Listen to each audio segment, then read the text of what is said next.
October is Breast Cancer Awareness Month. As 1 in 8 women in the country are diagnosed with the disease, it's important to know the risk factors.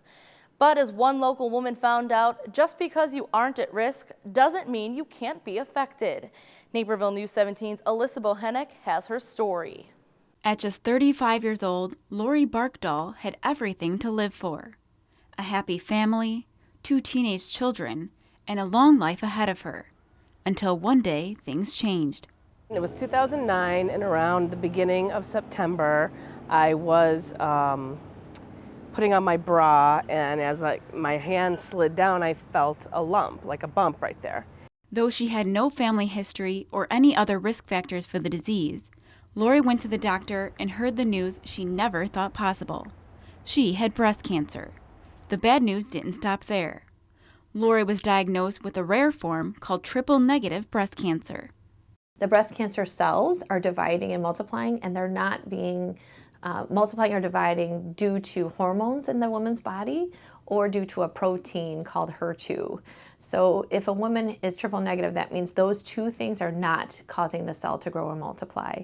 So for a woman with triple negative, we don't know why that cell is growing and multiplying. We don't have the research yet to figure out exactly why triple negatives are occurring. Just 10 to 20% of those diagnosed with breast cancer have the rare form of triple negative, a statistic that caused Laurie to come to Edward Hospital's Cancer Center, which she believes saved her life. I set up a second appointment with Dr. Hantel, and he had a clinical trial that I fit into that it actually involved a drug that because I had already been doing my computer research, that I thought was something that could help. Laurie's treatment regimen involved chemotherapy, drugs, and her own decision to have a double mastectomy.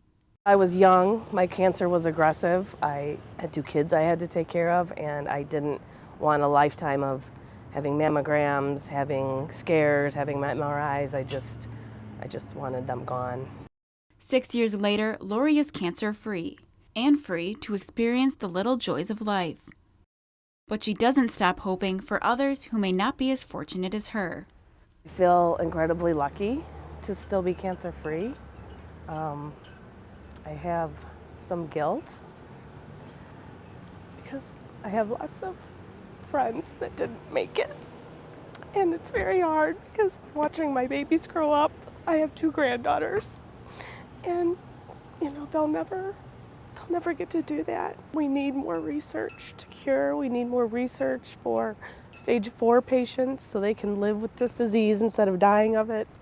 And just to appreciate every day you have, because you never know when things can change like that. I'm Alyssa Bohenek for Naperville News 17.